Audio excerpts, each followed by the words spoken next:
Hi, welcome back to my channel, Open the Door. This is episode 78. Beyond Forgiveness, Unlock the Power of Letting Go. So forgiveness is definitely a step toward healing, but it's not always the end of the process. The true inner peace comes from letting go that comes after the forgiveness. And we're letting go of pain and anger and grudges. So forgiveness is not just the simple step of saying, I'm sorry, or I forgive you. And it's not about diminishing or condoning the experience, but this process of letting go is about releasing the hold that the situation had on you. Well, the difficulty lies in being able to separate the lessons from the pain and the person from their actions. Well, the past can't be changed, but know that its grip on you can change, and it's always a choice. I like this next line here. This pretty much sums it up. Letting go finishes what forgiveness starts. So forgiveness focuses on the person or what they did against you, but the letting go focuses on you and your freedom from the past. So there is a difference between forgive and forget and letting go. So think of it this way.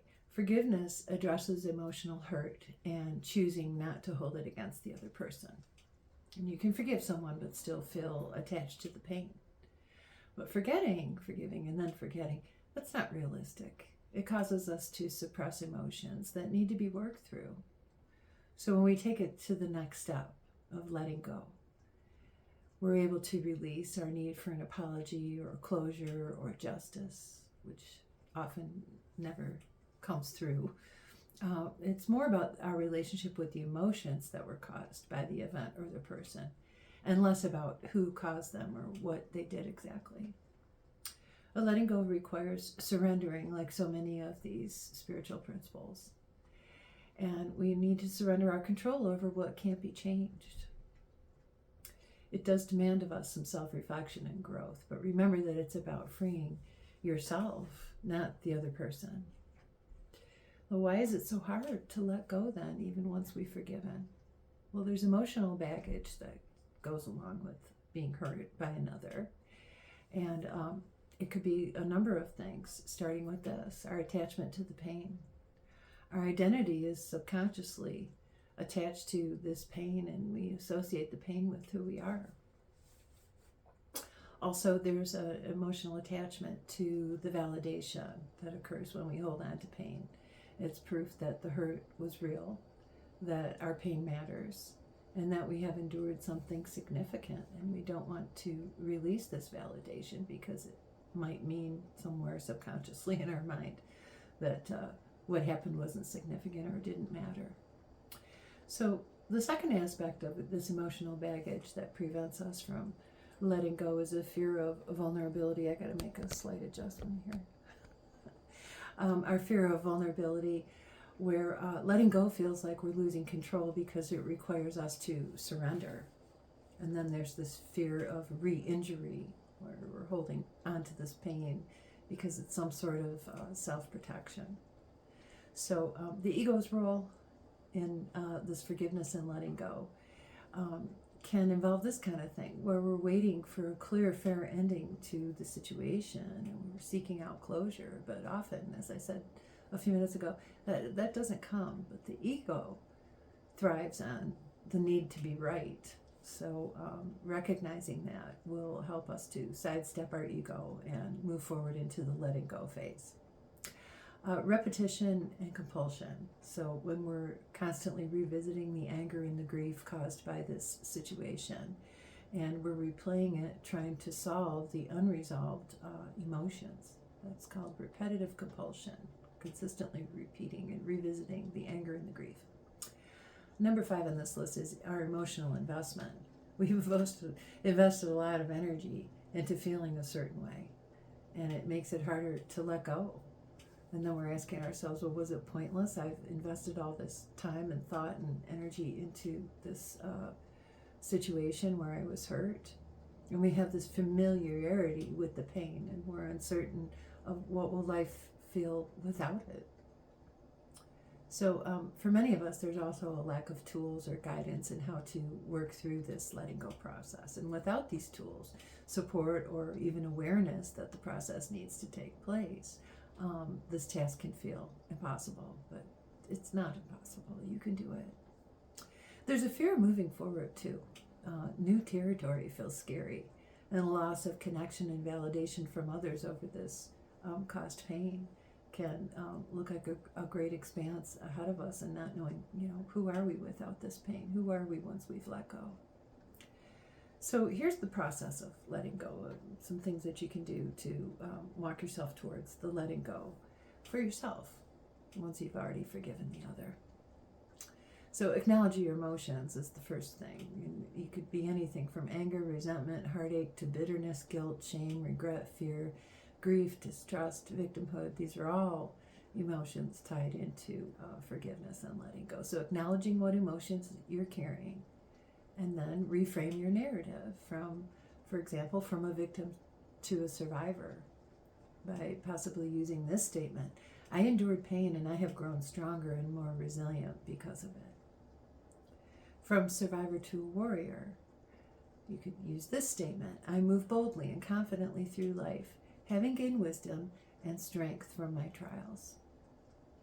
Moving from blame to understanding, their actions reflect their own struggles, and I no longer carry that burden.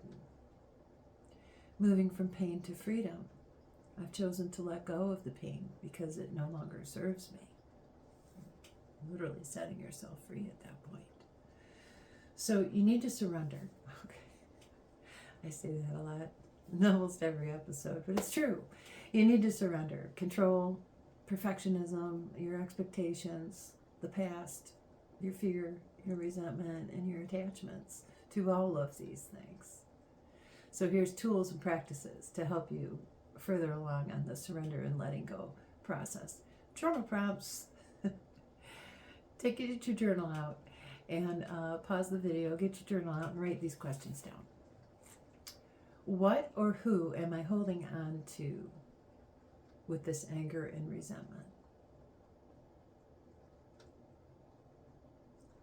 Simple question: what does forgiveness mean to me? Another question: is there a small, tangible step I can take right now towards forgiveness? And another great question is: what am I learning or have learned from this experience of hurt? So those are journal prompts, tools for letting go. Here's a couple more tools. Letter burning. I love this. I've done this a few times. Write a letter to a person or situation. Address the situation. Acknowledge your feelings. Express what you learned. Offer forgiveness. Release the burden. Focus on your future. Maybe even include one or two small goals you'd like to work towards in your future. And then, as I said, this is called letter burning. You can hang on to the letter, keep it if you'd like to. If you need to go back and read it, hang on to it for a while. But eventually, what you're going to do is set that on fire and release. In the process of the burning, you do the releasing. So another tool for letting go would be through meditation and mindfulness, where we're staying present and we detach from this ruminating, wanting to go over and over and over again what happened. So search online on YouTube or meditation apps for meditations for forgiveness, and use those regularly as much as you need to till you feel that you've completely let go. Use your breath work to calm your mind and release tension. Use visualization to cut energetic cords, and then envision a lighter, unburdened version of yourself. And imagine throwing your burdens into a fire, and then watch as they transform into pure light. So these are examples of visualization, either cord cutting or the throwing of your burdens into a fire, and watch them transform into pure love and light. Physical activities can help us release and let go as well. Things like yoga, tai chi, dance, walking in nature to release stored emotions and cleanse your energy. All those activities can help you with that. And then there's affirmations, another thing that I talk about regularly. Here's an affirmation that might help you to let go. I release what no longer serves me. I am free to create space for peace and joy. So, moving beyond the forgiveness and letting go, what comes next? Remember to separate the feelings from the person. And once it's released, if and when the anger and the resentment reemerges, turn to the higher power, turn to God, Creator, our source, in whatever way you relate to this universal force that gives us life. Give it to God. He will help you. Make peace with the journey rather than the outcome, looking for the lessons in there.